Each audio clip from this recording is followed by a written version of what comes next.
ہے ساری امتوں سے زیادہ افضل ہے، اور یہ اول بھی ہے اور یہ آخر بھی ہے۔ اللہ اکبر۔ ہمارے نبی انبیاء کے درمیان جو خطبہ دیا جا رہا ہے وہاں بھی اپنی امت کو نہیں بھولے۔ یہ امتی ہو کر اپنے نبی کو بھول گیا، یہ اپنے نبی کے طریقے کو بھول گیا۔ ہمارے نبی مکرم رسول محتشم صلی اللہ علیہ وسلم مسجد اقصی تک پہنچے ہیں، انبیاء کے درمیان ہیں، انبیاء نے خطبے دیے، انبیاء نے اپنے اوصاف بیان کیے، اپنی شانیں بیان کی جو اللہ نے ان کو عطا کی، لیکن ہمارے نبی نے کیا بیان کیا؟ اپنی امت کی شان کو بیان کیا۔ اور امتی ہو کر نبی کا کلمہ گو ہو کر یا رسول اللہ کے نعرے لگانے والا ہو، عاشق رسول کہلانے والا ہو، عاشق رسول کا دم بھرنے والا ہو، اور اذان ہو جائے تو مسجد کو نہ جائے، اذان ہو جائے مسجد کو نہ جائے۔ یہ کیسا عشق ہے اس کا، یہ کیسا عشق ہے۔ ہمارے نبی تو معراج کی رات بھی اپنی امت کو نہیں بھولے۔ یہ امتی ہو کر جب اذان آئے تو یہ مسجد بھی نہ آئے۔ اس کو فیشن بڑا پسند ہے، اسے ایکٹر کا ڈیزائن بڑا پسند ہے، اسے یہود و نصارہ کا طریقہ بڑا پسند ہے، نبی کا طریقہ ہی پسند نہیں ہے۔ حالانکہ نبی کا طریقہ تو داڑھی رکھنا ہے، نبی کا طریقہ تو یہ تھا کہ سنت کے مطابق یہ زندگی گزارتا۔ جب کھانا کھائے تو کھڑے ہو کر جانوروں کی طرح نہیں بلکہ بیٹھ کر الٹا گھٹنا بچھا کر سیدھا گھٹنا کھڑا کر کے 3 انگلیوں سے بسم اللہ پڑھ کر ہاتھ دھو کر کھانا کھاتا، لیکن یہ تو کھڑے ہو کر جانوروں کی طرح کھا رہا ہے، کیونکہ اس کو دنیا داروں کی مغربی تعلیم کا بڑا غلبہ ہے، مغربی تعلیم کا بڑا جوش ہے، اور ان کا ایسا اس کے اوپر غلبہ آیا ہوا ہے کہ نبی کے طریقوں ہی کو بھول گیا۔ اگر کہا جائے بھئی یہ سنت ہے بیٹھ کر کھانا، 3 انگلیوں سے کھانا سنت ہے، نہیں رہنے دو، دنیا کہاں پہنچ چکی ہے، آج کا ترقی کا دور ہے۔ یہ ترقی نہیں ہے، جو نبی کے طریقے سے ہٹ کر کام ہو وہ ترقی نہیں، وہ جہالت ہے۔ ترقی تو وہ ہے جس کے اندر نبی کے طریقے کی خوشبو آئے، ترقی تو وہ ہے۔ آگے بڑھیے، ہم غور کرتے جائیں کہ ہم کس انداز میں اپنی زندگی گزار رہے ہیں۔ حضور علیہ السلام نے وہاں معراج کی رات فرشتوں کو بھی نوازا۔ فرشتوں کو کیسے نواز دیا؟ اللہ اکبر۔ قصیدہ بردہ شریف کی شرح کے اندر یہ حدیث پاک موجود ہے کہ ملاء اعلیٰ کے جو فرشتے تھے، یعنی 4 فرشتے، مقرب فرشتے، 4 فرشتے، یہ آپس کے اندر بحث و مباحثہ کر رہے تھے، غور و فکر کر رہے تھے کہ چند ایسے مسائل تھے جو ان کی سمجھ میں نہیں آ رہے تھے، اور بلکہ علماء کرام نے اس حدیث کی شرح کے اندر لکھا ہے کہ معراج کا ایک مقصد یہ بھی تھا کہ جو فرشتے آپس میں غور و فکر کر رہے تھے، بحث و مباحثہ کر رہے تھے، اور یہ بحث و مباحثہ 1000 سال سے ان کا چل رہا تھا، 1000 سال سے چل رہا تھا، ان کے یہ مسائل حل نہیں ہو رہے تھے، اور اللہ کے نبی نے آنا تھا اور ان کے بحث و مباحثے کو ختم کرنا تھا، ان کے مسائل کو حل کرنا تھا۔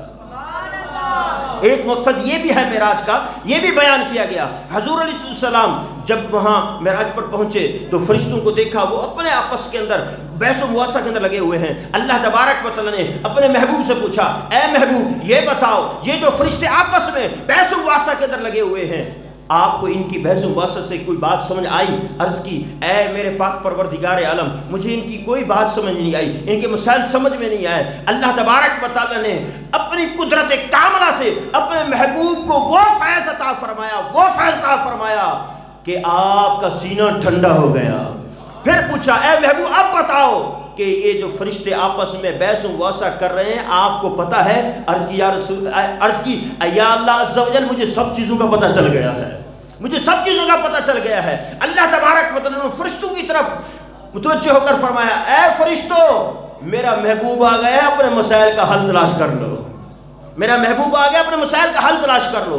اب جو ہے 4 فرشتے جو 1000 سال سے مسائل کے اندر گرے ہوئے تھے، مسائل کے اندر غور و فکر کے اندر لگے ہوئے تھے، اب باری باری وہ اپنے مسائل کے حل کے لیے حضور اسلام کی بارگاہ میں آتے ہیں۔ سب سے پہلے حضرت اسرافیل علیہ السلام حضور اسلام کی بارگاہ میں حاضر ہوئے، عرض کرتے ہیں، مل کفارات یا رسول اللہ صلی اللہ علیہ وسلم، یا رسول اللہ کی کفارات کیا ہیں، گناہوں کو مٹانے والی چیزیں کیا ہیں، کون سی چیزیں ہیں جن سے گناہ مٹ جاتے ہیں؟ اللہ اکبر۔ حضور سید عالم صلی اللہ علیہ وسلم نے فرمایا 3 چیزیں ایسی ہیں جن سے بندے کے گناہ مٹنا شروع ہو جاتے ہیں، 3 چیزوں سے بندے کے گناہ مٹ جاتے ہیں۔ اللہ اکبر۔ وہ کون سی چیزیں ہیں؟ آپ نے گنوائی۔ پہلی فرمایا مشکل وقت کامل وضو کرنا، سردیوں کی سخت ٹھنڈی رات ہو، باہر نکلنے کو دل نہ کرے، بندہ پھر بھی اٹھے، ٹھنڈے پانی سے وضو کرے، وضو کرنے کے بعد پھر نماز ادا کرے۔ فرمایا یہ مشکل وقت تھا، اس میں باہر نکلنا مشکل تھا، وضو کرنا طبیعت پر گرا تھا، پھر بھی اس نے وضو کیا، نماز پڑھی۔ فرمایا یہ عمل ایسا ہے جو اس کے گناہوں کو مٹا دے گا، اس کے گناہوں کو مٹا دے گا۔ اسی طرح دوسری چیز فرمایا، دوسری چیز ہے نماز با جماعت پڑھنے کے لیے پیدل چل کر جانا۔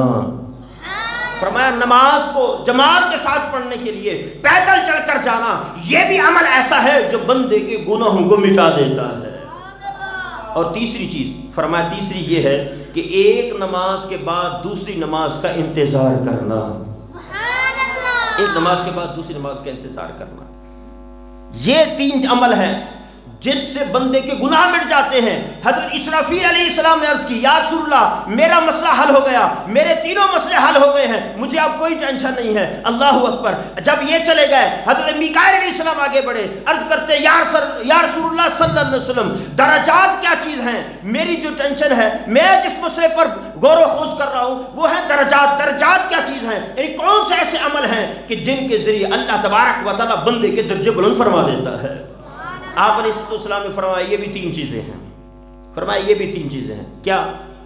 فرمایا پہلی چیز اطعام طعام، کھانا کھلانا، بھوکوں کو کھانا کھلانا، مسکین کو کھانا کھلانا، مسافر کو کھانا کھلانا، مہمان کو کھانا کھلا دینا۔ فرمایا کھانا کھلا دینا یہ ایسا عمل ہے کہ اللہ تبارک و تعالیٰ اس کی برکت سے بندے کے درجے کو بلند فرما دیتا ہے۔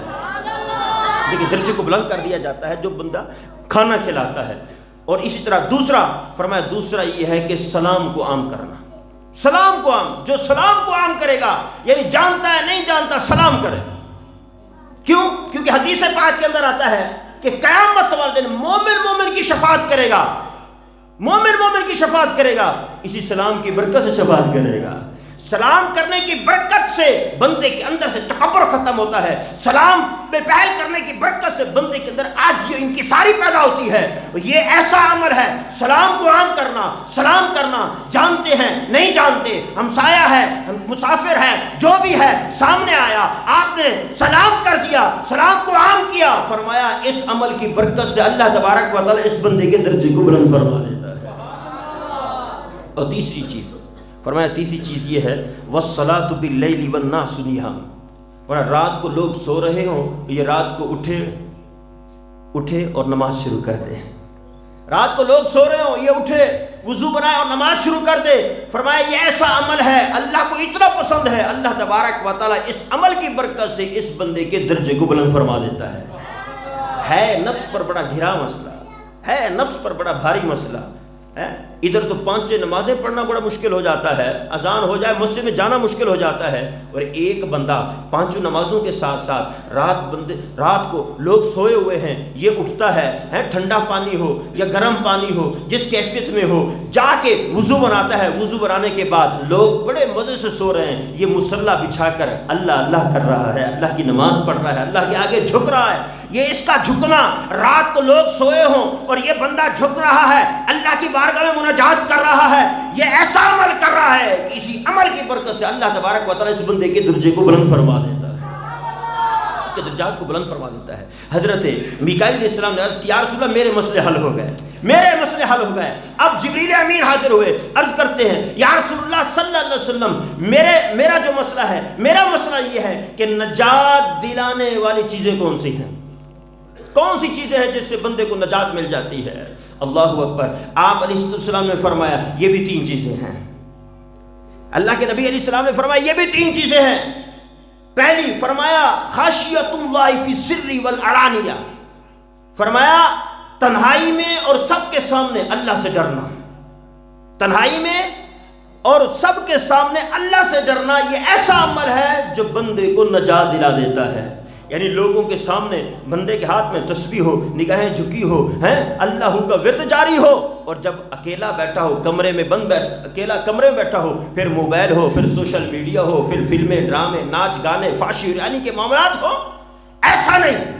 فرمایا جو کیفیت بندوں کے سامنے ہے خوف خدا کی، وہی کیفیت اکیلے بھی وہی کیفیت ہو۔ جب دونوں کیفیتیں برابر ہو جائیں گی طرح بندوں کے سامنے گناہ کرنے سے ڈرتا ہے، شراب پینے سے ڈرتا ہے، زنا کرنے سے ڈرتا ہے، جھوٹ بولنے سے ڈرتا ہے، غیبت کرنے سے ڈرتا ہے، بے ادبی کرنے سے ڈرتا ہے، اسی طرح اکیلے بیٹھ کر بھی شراب سے اپنے آپ کو بچاتا ہے، گناہوں سے اپنے آپ کو بچاتا ہے، فلم ڈراموں سے اپنے آپ کو بچاتا ہے۔ فرمایا یہ عمل ایسا ہے جو اس کو نجات دلا دے گا،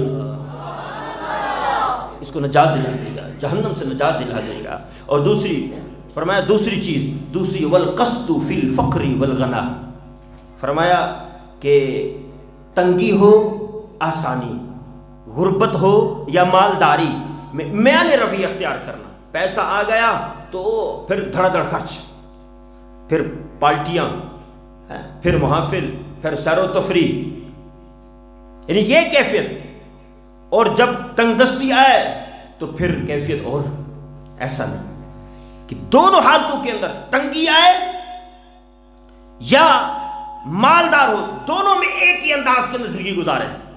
یعنی جس انداز کے اندر مال کم تھا، سادہ زندگی گزارتا تھا، سادہ لباس پہنتا تھا، سادہ کھاتا تھا، سادہ پیتا تھا، سادہ انداز میں چلتا تھا، اور جب 4 پیسے آ گئے ہیں پھر بھی وہی سادہ انداز اپنا ہے۔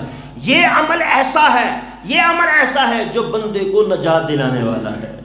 اور تیسری چیز فرمایا والعدل فی الغضب والرضا، فرمایا تیسری چیز ہے غصے کی حالت میں اور خوشی کی حالت میں بندے کا انصاف کے دامن کو ہر حال میں پکڑ کے رکھنا۔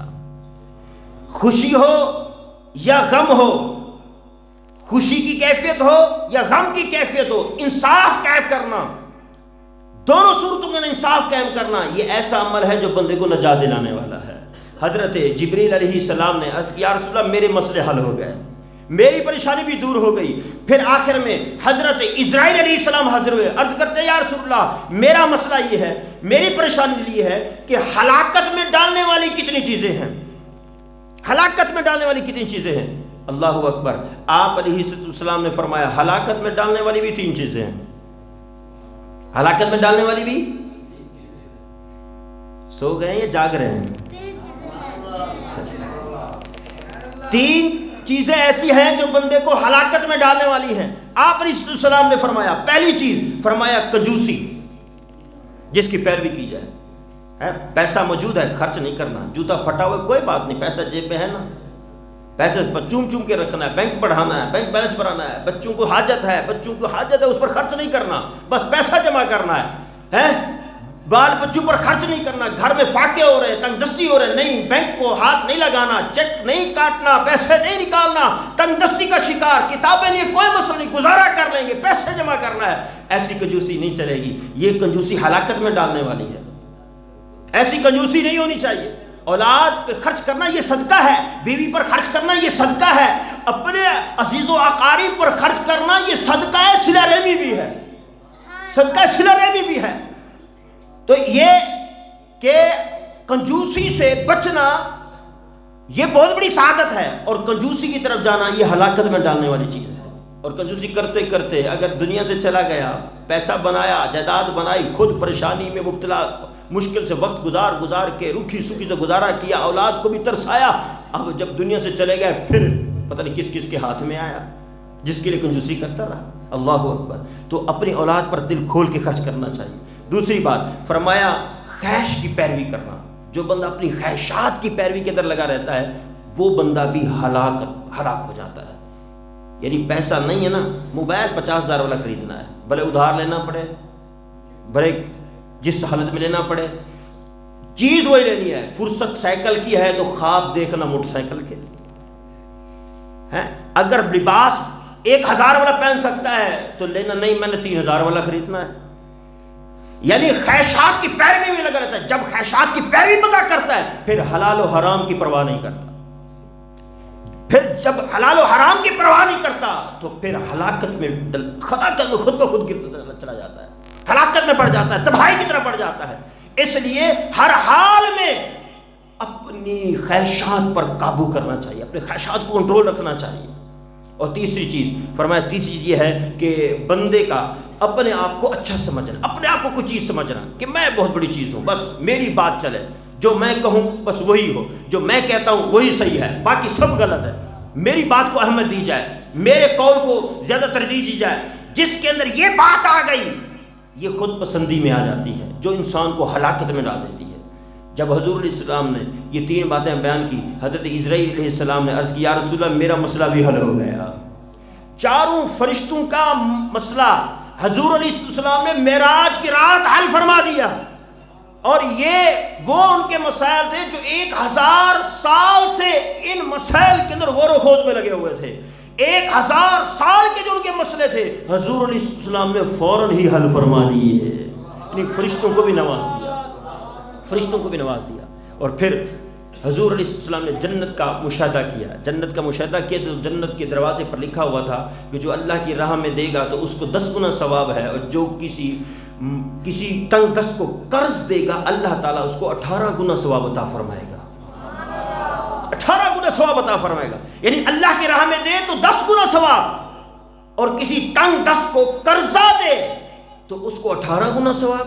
یہ ہمارا اسلام ہے، یہ ہمارا دین ہے کہ کتنی خیر خواہی چاہتا ہے، مخلوق کی کتنی خیر خواہی ہمارا اسلام ہمیں سکھاتا ہے کہ کوئی تنگ دست ہے، کوئی پریشان ہے، اس کی خدمت کرو گے تو ثواب تمہیں 18 گنا دیا جائے گا، اور اللہ کی راہ میں خرچ کرو گے تو ثواب 10 گنا دیا جائے گا، کیونکہ جو اللہ کی راہ میں خرچ کرتا ہے اس کے پاس مال ہوتا ہے۔ تنگ دست تو جب بھی جاتا ہے جیب خالی ہوتی ہے، پھر جا کے سوال کرنے جاتا ہے، تو اس وجہ سے فرمایا تنگ دست کی مدد کرنا یہ اس کا ثواب اس سے بھی بڑھ گیا ہے۔ اللہ اکبر۔ پھر حضور علیہ السلام نے معراج کی رات ایک بہت پیارے سے گنبد نما خیمے دیکھے، بڑے خوبصورت سے خیمے دیکھے۔ حضور علیہ السلام نے دریافت فرمایا، جبریل سے پوچھا یہ کن کے لیے ہیں؟ عرض کی یا رسول اللہ صلی اللہ علیہ وسلم یہ آپ کی امت کے جو مؤذن ہیں، اذان دینے والے ہیں اور جو نمازیں پڑھانے والے ہیں، یہ ان کے لیے ہے۔ اللہ، یعنی جو اللہ کی رضا کے لیے اذانیں دیتے ہیں، جو اللہ کی رضا کے لیے نمازیں پڑھاتے ہیں، ان کے لیے اللہ تبارک و تعالیٰ نے جنت کے اندر گنبد نما خیمے تیار کر رکھے ہیں، جب اس میں جائیں گے تو راحت کی زندگی گزاریں گے۔ اور اسی طرح آپ علیہ السلام نے جنت کے اندر بلند و بالا محل دیکھے، بلند و بالا محل تھے، بڑے بلند، خوبصورت، حسین و جمیل۔ آپ علیہ السلام نے پوچھا ہے جبریل یہ کن کے لیے ہیں؟ عرض کی یا رسول اللہ صلی اللہ علیہ وسلم یہ غصہ پینے والوں کے لیے ہیں۔ کن کے لیے؟ غصہ پینے والوں کے لیے۔ لیکن ہمارا غصہ ٹھنڈا ہوتا ہے جب ہم نکال لیتے ہیں۔ بچے نے غلط کام کیا ہے، جب تک اس کو 2 لگائیں گے نہیں ہمارا اس وقت غصہ ٹھنڈا نہیں ہوتا۔ ہماری کیفیت یہ ہوتی ہے، اگر راستے میں کوئی لڑ پڑے ہیں، غصہ آ گیا، اب اس سے تو مقابلہ کر نہیں سکتے، طاقت ہے نہیں، اس کو تو جواب دے نہیں سکتے، نہیں دیں گے تو سامنے والا بڑا پاورفل ہے، طاقت والا چودھری ہے، خان ہے، پتہ نہیں آپ اس کو ایک جواب دیں گے تو پتہ نہیں بھاری پڑ جائے گا، نہیں غصہ یہاں نہیں نکالنا، غصہ پھر گھر جا کے، پھر گھر گئے تو پھر پانی میں لیٹ ہوئی تو سارا غصہ بیوی پر، چائے پر لیٹ ہوئی تو سارا غصہ بیوی پر، کپڑوں کے لیے لیٹ ہوئی تو سارا غصہ گھر والوں پر، کبھی ماں پر، کبھی بہن پر، ان پر غصہ نکالنا شروع کر دیتے ہیں، حالانکہ یہ مردانگی نہیں ہے۔ یاد رکھیں غصے کا آنا برا نہیں ہے۔ امام شافعی علیہ رحمہ کی طرف سے یہ قول ملتا ہے کہ جس کو غصہ نہیں آتا وہ گدھا ہے۔ غصہ جو ہے یہ ایک جذبات کا ابھار ہے، یہ غیرت کی علامت ہے، غصے کا آنا برا نہیں ہے۔ غصے کے نفاذ پر حکم لگتا ہے، یہ نفاذ کہاں کرتا ہے، غصہ نکالتا کہاں پر ہے، اور پھر جب غصہ آتا ہے بندہ کنٹرول کرتا ہے، دھکا لگ گیا، غصہ آ گیا، کنٹرول کیا، کسی نے مکھا مار دیا، غصہ آ گیا، کنٹرول کیا، کوئی اس کی جگہ پہ بیٹھ گیا، غصہ آیا، اس نے جو ہے غصے کو پی گیا۔ جب یہ غصے کو پیتا ہے تو اللہ نے اس کے لیے جنت کے اندر بلند و بالا محلات تیار کر رکھے ہیں۔ اور دوسرا فرمایا لوگوں سے عفو درگزر کرنے والا، لوگوں کو معاف کرنے والا۔ معاف کرنے سے مراد قصور کس کا تھا؟ اس کا تھا، پھر بھی معاف کر دے، یہ ہے درگزر۔ ایسا نہیں ہے قصور بھی میرا ہو اور پھر معافی میں کرتا پھروں، نہیں، اپنے میاں میں بٹھو، بلکہ قصور سامنے والا کا ہو اور وہ پھر معاف، قصور بھی سامنے والا کا ہو پھر بھی معاف کر دینا، یہ ہے عفو درگزر۔ جو یہ عمل کرتا ہے جنت کے اندر اس کے لیے اللہ رب العالمین نے محل تیار کر رکھا ہے۔ اگر قصور میرا ہے تو پھر درگزر نہیں بلکہ پاؤں پکڑ کے معافی مانگنی پڑے گی۔ جو زیادتی کیا ہے، ظلم کیا ہے تو اسے معافی مانگنی پڑے گی۔ حضور علیہ السلام نے کہ جہنم کے اندر دیکھا کہ ایک شخص ہے جس کے سر پر بہت بڑا پتھر مارا جاتا ہے، اس کا سر کچلا جاتا ہے، سر کچلا جاتا ہے، اللہ اکبر۔ اور پھر کچھ دیر بعد پھر اس کا سر صحیح ہو جاتا ہے، پھر فرشتے اس کو پتھر مارتے ہیں، اس کا سر کچلا جاتا ہے، پھر وہ ٹھیک ہو جاتا ہے. یعنی اس اذیت کے اندر، اس تکلیف کے اندر بار بار اسے تڑپایا جا رہا ہے. آپ علیہ السلام نے جبریل امین سے پوچھا، اے جبریل یہ کس لیے اس کو یہ سزا دی جا رہی ہے؟ جبریل امین نے عرض کی، اے اللہ کے نبی یہ نماز کو بوجھل سمجھتا تھا، یہ نماز کو بوجھل سمجھتا تھا، اس وجہ سے اس پر یہ عذاب مسلط کیا گیا ہے. اللہ اکبر. وہ نماز جو اللہ کے نبی کو معراج کی رات تحفہ ملی اور مومنین کے لیے. اللہ کے نبی نے تو، اللہ کے نبی کو تو معجزہ یہ ملا، معراج کا معجزہ ملا. آپ نے سات و آسمان کی سیر کی، عرش معلی کی سیر کی، لا مقام پر گئے، اللہ تبارک و تعالیٰ کا دیدار کیا. یہ معراج تھی کہ ان کی، ہمارے نبی کی اور اللہ کے نبی کی معراج یہ ہے، اور اللہ کے نبی کی امت کی معراج کیا ہے؟ فرمایا الصلاۃ معراج المؤمن، فرمایا نماز مومن کی معراج ہے، نماز مومن کی معراج ہے. قرۃ عینی فی الصلاۃ، نماز حضور اسلام فرماتے ہیں میری آنکھوں کی ٹھنڈک ہے. یعنی مومن کی جو معراج ہے وہ نماز ہے. اور بندہ نماز کو ہی بوجھل سمجھے، نماز کو ہی اپنے اوپر فضل سمجھے. بھئی یار ابھی تو ظہر کی نماز پڑھی، اب عصر کا آسان وقت ہو گیا، یار اب کام کروں یا نماز کے لیے جاؤں، ابھی نماز پڑھ کے ابھی مغرب، یار دن کا پتہ نہیں چلا، کاروبار بڑا ہے، چلے بعد میں پڑھ لوں گا. نہیں، بوجھل نہیں سمجھنا میرے بھائی. یاد رکھیے کہ ایک بڑا چودھری ہو نا، بڑا چودھری، بڑا مالدار ہو، چلو آپ کو یوں مثال دیتا ہوں، ایک ایم این اے ہو یا وزیر اعظم کی مثال دیتا ہوں، یہ زیادہ سمجھ جلدی آئے گی. وزیر اعظم ہو تو اپنی کوٹھی پہ ہر کسی کو آنے کی اجازت نہیں ہوتی. جو خاص بندے ہیں وہی آتے ہیں، جو خاص ہیں وہی آتے ہیں. یا پھر بندہ التجائیں کرتا رہتا ہے، ٹائم لیتا رہتا ہے، حضور آپ کے پاس حاضری دینی ہے، آپ سے کوئی بات کرنی ہے، او بڑی مشکل سے مہینے بعد، 1.5 مہینے بعد ٹائم ملتا ہے، پھر آنا. یہ کیفیت ہوتی ہے اس کے در پہ آنے کے لیے، صرف سمجھانے کی حد تک. اس کے در پہ آنے کے لیے یا تو خاص بندے آتے ہیں یا پھر ٹائم لینا پڑتا ہے، جب بھی ٹائم ملے. یاد رکھیں اللہ جو بادشاہوں کا بادشاہ ہے، اللہ تبارک و تعالیٰ اپنے در دولت پر، اپنے گھر میں، مسجد میں صرف اسی کو آنے دیتا ہے جس سے راضی ہوتا ہے. جس سے راضی ہوتا ہے اسے اپنے در دولت پہ آنا دیتا ہے، ہر کسی کو نہیں. جس سے راضی ہوتا ہے، جس کے سجدے پسند ہو، جس کی تلاوت پسند ہو، جس کی نماز پسند ہو، جس کا رونا پسند ہو، جس کے مناجات پسند ہو، صرف اس بندے کو اللہ تبارک و تعالیٰ توفیق دیتا ہے تو بندہ اللہ کے گھر آ کر نماز ادا کرتا ہے. اب ہم اپنے گریبان میں جھانکیں کہ کیا اللہ تبارک و تعالیٰ ہمیں توفیق دے رہا ہے 5 وقت کی حاضری کی؟ دے رہا ہے تو اللہ کا شکر ادا کریں. اگر نہیں توفیق مل رہی تو پھر سوچیں کہ اللہ ہم سے ناراض ہے. اللہ ہم سے ناراض ہے کہ ہمیں 5 وقت نماز کی توفیق نہیں مل رہی، 5 وقت نماز کی توفیق نہیں مل رہی. اور جو روایت کے اندر آتا ہے، جو بندہ جان بوجھ کر ایک نماز چھوڑتا ہے، 2,88,00,000 جہنم کی آگ میں اس بندے کو جلایا جائے گا جو ایک نماز جان بوجھ کو چھوڑتا ہے. اور دوسری روایت کے اندر آتا ہے جو جان بوجھ کر ایک نماز کو چھوڑتا ہے، جہنم کے دروازے پر اس کا نام لکھ دیا جاتا ہے جو جان بوجھ کر نماز کو چھوڑے. جہنم کے دروازے پر. تھانے میں FIR کٹ جائے تو منہ چھپاتے پھرتے ہیں، لوگوں کو پتہ نہ چل جائے یار اس پر پرچہ کٹا ہوا ہے. شرم کے مارے پانی ہوتے ہیں، منہ دکھانے کے قابل نہیں رہتے کہ پرچہ ہو گیا ہے، لوگ کیا کہیں گے. یہ دنیاوی سزا دینے کا ایک ادارہ ہے، جگہ ہے جس میں نام آ جائے تو شرم کے مارے جو ہے وہ بندہ چھپا رہتا ہے. اور جہنم جو سب سے سخت سزا دینے کی جگہ ہے، جہنم کے دروازے پر اپنا نام لکھوا کر پھر بھی کوئی پریشانی نہیں ہے. اللہ اکبر، پھر بھی کوئی پریشانی نہیں ہے. ہمیں غور کرنا چاہیے، نمازوں کی پابندی کرنی چاہیے. یقین مانیے یہ نماز کو چھوڑ دینا یہ چھوٹا گناہ نہیں ہے. آج معراج کی رات آپ نیت کریں انشاءاللہ 5 نمازیں پڑھیں گے.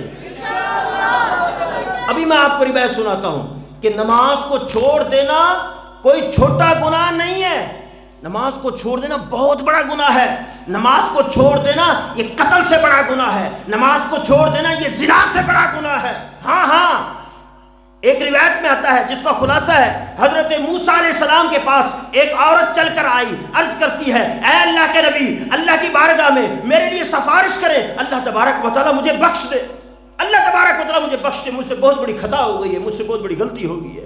موسیٰ علیہ السلام نے فرمایا کہ تم سے کون سی اتنی بڑی خطا ہو گئی ہے کہ میرے پاس آئیے سفارش کرانے کے لیے۔ اس عورت نے عرض کی کہ اے اللہ کے نبی، مجھ سے بہت بڑی غلطی ہو گئی ہے، اب کرم فرما دے، میرے لیے بخشش کی دعا کر دے، اللہ پاک مجھے بخش دے۔ موسیٰ علیہ السلام نے پھر فرمایا کون سی اتنی بڑی غلطی ہو گئی ہے؟ حالانکہ جس وقت بھی بندہ توبہ کرتا ہے اللہ تبارک و تعالیٰ اس کی توبہ کو قبول فرماتا ہے، تو میرے پاس چل کر آئی ہے سفارش کے لیے، کون سا اتنا بڑا گناہ ہو گیا ہے؟ وہ عورت عرض کرتی ہے اے اللہ کے نبی، اے اللہ کے نبی، میں نے منہ کالا کیا، میں نے زنا کیا، زنا کے بعد مجھے حمل ٹھہر گیا اور پھر بچہ پیدا ہوا تو اس عیب کو چھپانے کے لیے میں نے اس کو قتل کر دیا ہے، اتنا بڑا گناہ کر کے تیرے پاس آئی ہوں تاکہ تو سفارش کر دے، اللہ مجھے بخش دے۔ اللہ اکبر۔ موسیٰ علیہ السلام نے جب اس عورت کی یہ بات سنی آپ جلال میں آ گئے اور آپ نے کہا اے عورت جلدی مجھ سے دور ہو جا، ایسا نہ ہو کہ اللہ کا کار تیرے اوپر ٹوٹے اور اس عذاب کے اندر میں بھی نہ آ جاؤں۔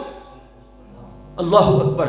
جب موسیٰ علیہ السلام نے اس عورت کو دھتکار دیا، وہ عورت چلی گئی تو اللہ تبارک و تعالیٰ نے جبریل امین کو بھیج دیا۔ جبریل امین اللہ کا پیغام لے کر آئے، آ کر عرض کرتے ہیں اے اللہ کے نبی، وہ عورت توبہ کے ارادے سے آئی تھی، سفارش کرانے آئی تھی اور آپ نے اس کو دور کر دیا، آپ نے اس کو دھتکار دیا، وہ حالانکہ وہ توبہ کرنا چاہتی تھی۔ تو حضرت موسیٰ علیہ السلام نے فرمایا اے جبریل، اس نے گناہ اتنا بڑا کیا تھا، میں خود ڈر گیا ہوں، ایسا نہ ہو کہ اس پر قہر ٹوٹے، اس پر عذاب آئے اور اس عذاب کی لپیٹ میں نہ آ جاؤں، کیونکہ وہ قاتلہ بھی ہے، وہ زانیہ بھی ہے، اس وجہ سے میں نے اس کو دور کیا ہے۔ تو حضرت جبریل علیہ السلام نے عرض کی اے اللہ کے نبی، آپ کو نہ بتاؤں اس سے بھی بڑا گناہ ہے، اس سے بھی بڑا گناہ ہے۔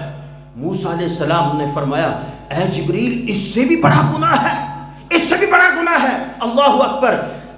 حضرت جبریل علیہ السلام نے عرض کی اے اللہ کے نبی، اس سے بھی بڑا گناہ ہے، نماز کو چھوڑ دینا اس سے بھی بڑا گناہ ہے، نماز کو چھوڑ دینا قتل سے بڑا گناہ ہے، نماز کو چھوڑ دینا زنا سے بڑا گناہ ہے۔ میرے پیارے بھائیوں، معراج النبی کی محفل میں آنے والوں، یہ نیت کرو آج کے بعد ہم نماز نہیں چھوڑیں گے۔ یہ بہت بڑا گناہ ہے نماز کو چھوڑ دینا۔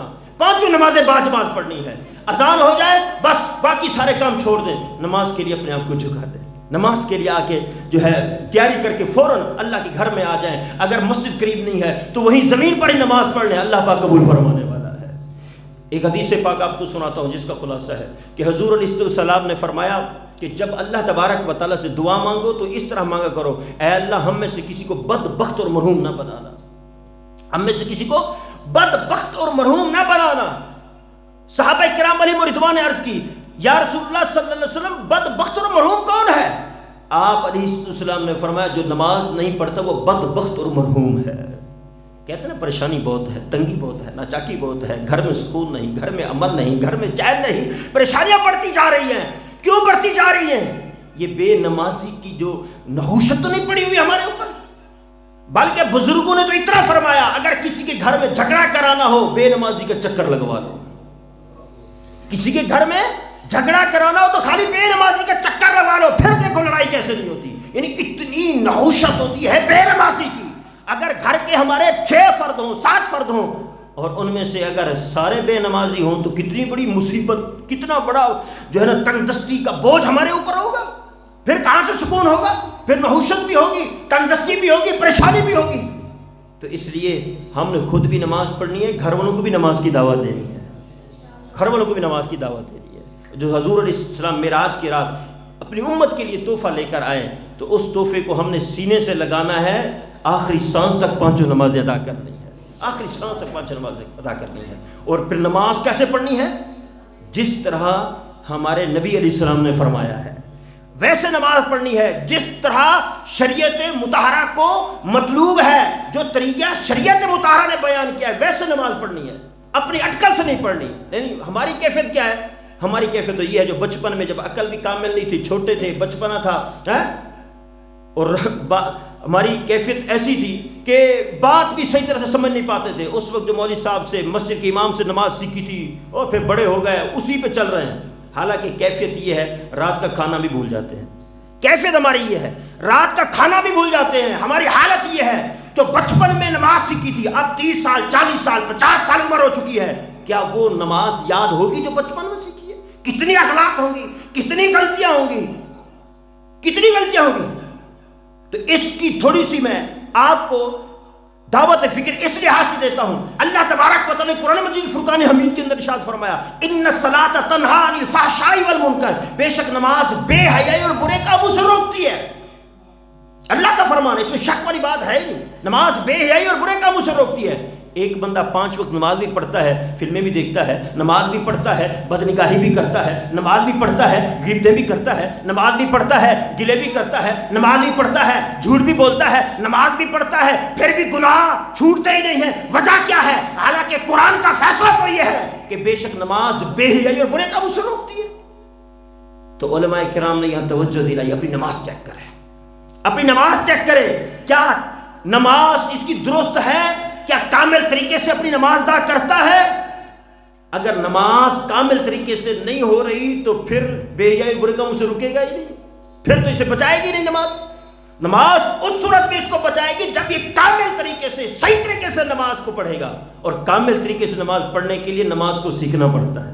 جب تک ہم نماز کو سیکھیں گے نہیں، درست انداز سے اپنی نماز کو نہیں ادا کر سکتے. یاد رکھیں، ہر کام سیکھنے سے آتا ہے. اور نماز ایسا نہیں کہ ہم کتاب نماز کے لیے خود پڑھتے رہیں گے اور پھر ہم خود جو ہے نماز درست کر لیں گے. ایسا بہت مشکل ہے، بہت مشکل ہے. ایسا ہوتا تو پھر کوئی ڈاکٹری کا کورس نہ کرتا، MBBS کا کورس کرنے کی ضرورت نہیں تھی. کتابیں لیتا، خود پڑھ کے ڈاکٹری کلینک کھول لیتا ہے. پھر ضرورت ہی پیش نہ آتی، پھر اتنے بڑے ڈپلومے کرنے کی ضرورت نہ آتی. یعنی مطلب ہر کام کو سیکھنا پڑتا ہے. جس طرح ہر کام کو سیکھنا پڑتا ہے، اس طرح نماز کو بھی سیکھنا پڑتا ہے. ہمیں وقت نکالنا پڑے گا، سیکھنے کے لیے ہمیں وقت دینا پڑے گا. اور اس کے لیے بہترین موقع میں آپ کو بتاتا ہوں. 1 مہینے بعد رمضان تشریف لا رہا ہے. 1 مہینے بعد رمضان تشریف لا رہا ہے.